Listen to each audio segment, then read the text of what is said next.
Hello दोस्तों, आप सभी का मेरे यूट्यूब चैनल में फिर से स्वागत है। और आज मैं आप सभी को कामिका एकादशी की व्रत कथा सुनाऊंगी। तो चलिए शुरू करते हैं।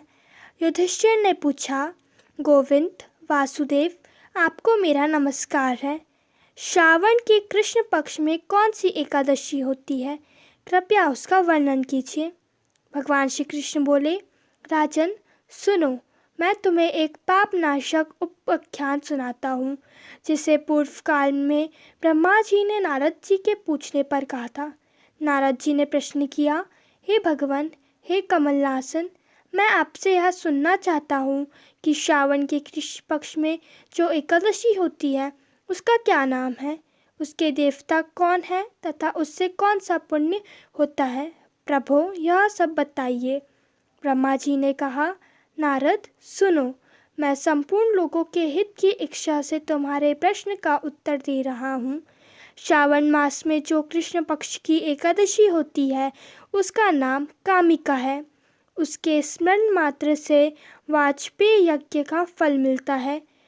उस दिन श्रीधर, हरि, विष्णु, माधव और मधुसूदन आदि नामों से भगवान का पूजन करना चाहिए। भगवान श्री कृष्ण के पूजन से जो फल मिलता है वह गंगा, काशी, नैमिषारण्य तथा पुष्कर क्षेत्र में भी सुलभ नहीं है। सिंह राशि के बृहस्पति होने पर तथा पात और दंड योग में गोदावरी स्नान से जिस फल की प्राप्ति होती है वही फल भगवान श्री कृष्ण के पूजन से भी मिलती है। जो समुद्र और वन सहित समूची पृथ्वी का दान करता है तथा जो कामिका एकादशी का व्रत करता है वे दोनों समान फल के भागी माने गए हैं।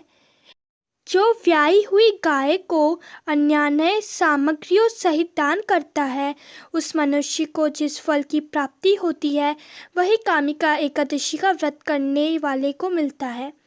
जो नरश्रेष्ठ श्रावण मास में भगवान श्रीधर का पूजन करता है उसके द्वारा गंधर्वों और नागों सहित संपूर्ण देवताओं की पूजा हो जाती है।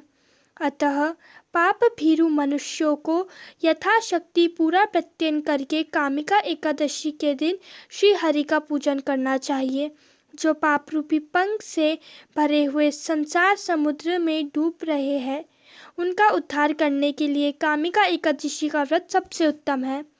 आध्यात्म विद्यापरायण पुरुषों को जिस फल की प्राप्ति होती है उससे बहुत अधिक फल कामिका एकादशी व्रत का सेवन करने वालों को मिलता है।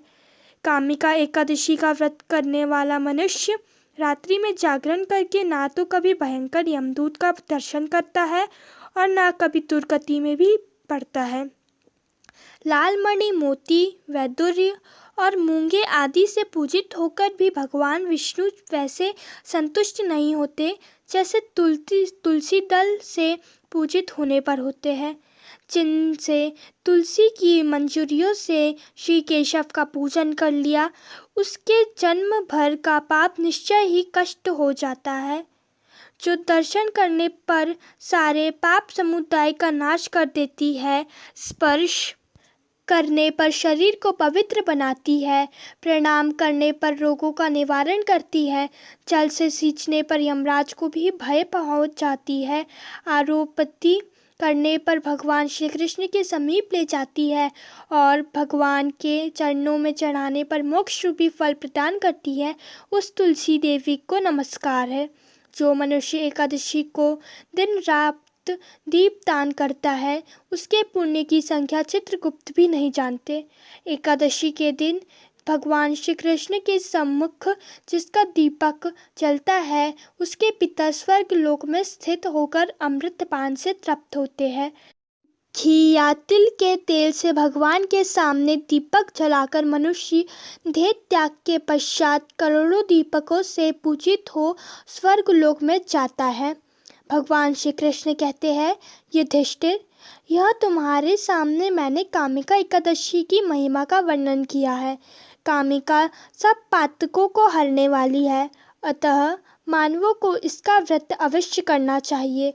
यह स्वर्ग लोक तथा महान पुण्य फल प्रदान करने वाली है।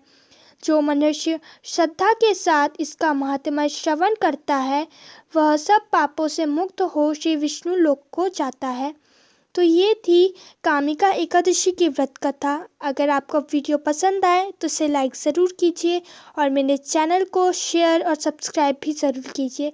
ऐसी आने वाली वीडियो को देखने के लिए मेरे चैनल को सब्सक्राइब भी कीजिए। धन्यवाद।